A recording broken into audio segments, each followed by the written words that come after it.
Part 4. The Party at the Old Dorm. Everyone's heard the rumors about the old dorm, haunted, abandoned, off-limits. But tonight you're going to find out that some places are best left untouched. What happens in the dark doesn't always stay there. The whispers grow louder.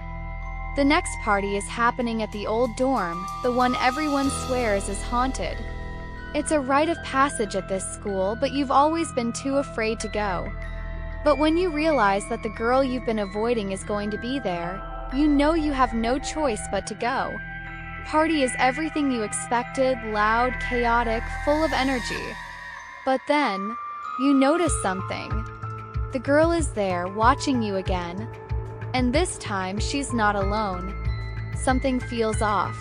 And as the night wears on, you begin to realize just how many students are missing. They're not gone. They've just changed. The moment you step foot onto the grounds of the old dorm, the air shifts. It's as if the atmosphere itself is trying to choke you, wrapping you up in a thick, suffocating blanket. But that's not what bothers you. It's the feeling. Like you're being watched. You can feel it crawl over your skin, the hairs on your neck standing up, but when you look around, there's nothing. Just the dilapidated building in front of you, dark and silent as ever. That's the thing about this place. On the outside, it looks abandoned. But you know better. You've heard the stories. You've heard the rumors. Everyone has. The old dorm, supposedly haunted, supposedly abandoned, supposedly off-limits. But tonight, it's the scene of a party like no other. It's the kind of thing people talk about for years to come. If you're lucky or unlucky enough, maybe you'll walk out with a story. Maybe if you're not careful, you'll walk out with something else.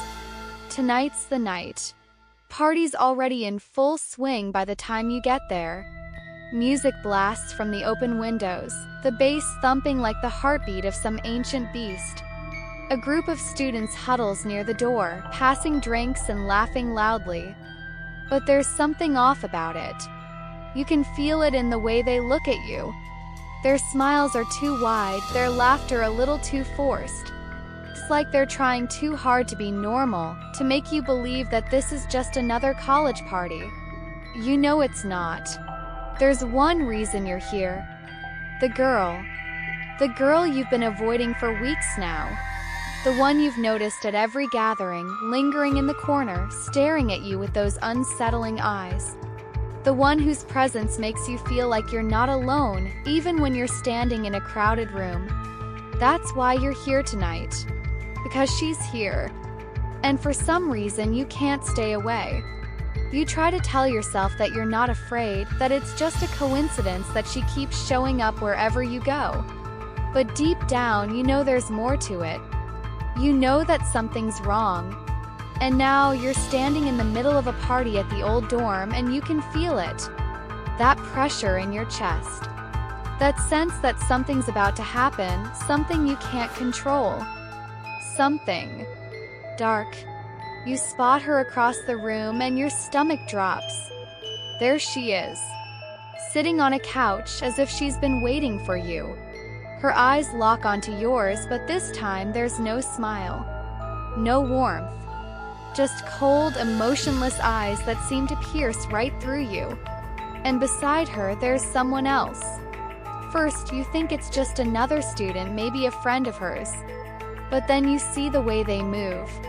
Their movements are stiff, jerky, unnatural. You try to look away, but your eyes are glued to them, and you can't help but feel an icy chill crawling up your spine.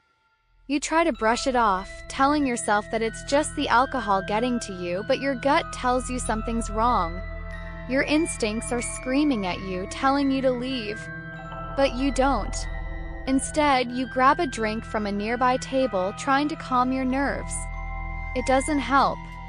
The air is still thick with tension, the laughter and music growing louder, more distorted. And then, something happens. You start to notice the people around you. The other students laughing, chatting, dancing, except none of them look right. There's something off about them.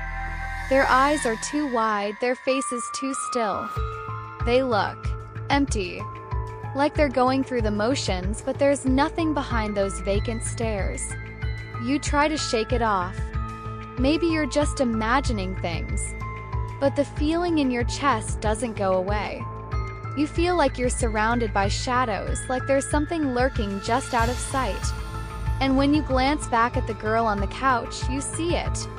Her eyes have changed. They're darker now, hollow. She stands up suddenly, and without a word, she starts walking toward you. Her movements are slow, deliberate, like she knows exactly what she's doing. You want to turn and run, but your feet feel frozen to the floor. And before you can blink, she's right in front of you. "You shouldn't have come," she whispers, her voice sending a chill straight to your bones. You try to respond, but no words come. The room around you seems to pulse, as if the walls themselves are breathing in time with your racing heartbeat. And then it hits you. The students. The missing ones.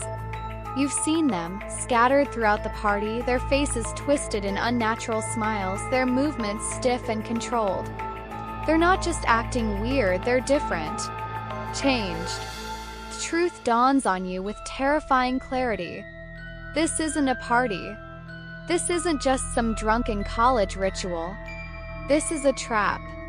And you're already caught in it. Before you can make a move, the room goes dark. Complete darkness. You hear the shuffling of footsteps, the murmurs of voices, too many voices, all coming from every direction. You try to scream, but the sound gets lost in the suffocating silence. You're not alone anymore. The shadows are closing in. The girl's voice comes again, closer now, almost right in your ear. "You should have stayed away. You should have never come to the dorm." You turn, desperately trying to find a way out, but all you see are the other students, no longer human, no longer living. They've become something else. Something that's not quite dead, but not quite alive either. They move toward you, their eyes glowing in the dark, their mouths stretched in grotesque grins. You try to back away, but the darkness swallows you whole. The girl steps forward, her form now a shadow in the dark.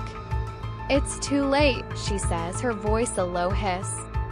"Once you step into this place, you belong to it. Forever." You feel yourself being pulled toward her, your legs no longer obeying you. The others close in, their cold hands reaching for you, their nails scraping against your skin. The world tilts, everything spinning around you, as if the very fabric of reality is unraveling.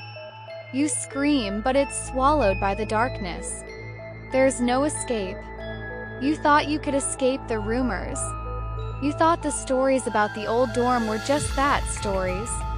But some places aren't meant to be discovered. Some places don't let you leave once you enter. And now you're one of them. Don't make the same mistake. Stay away from places like this. And if you enjoyed this story, make sure to subscribe for more.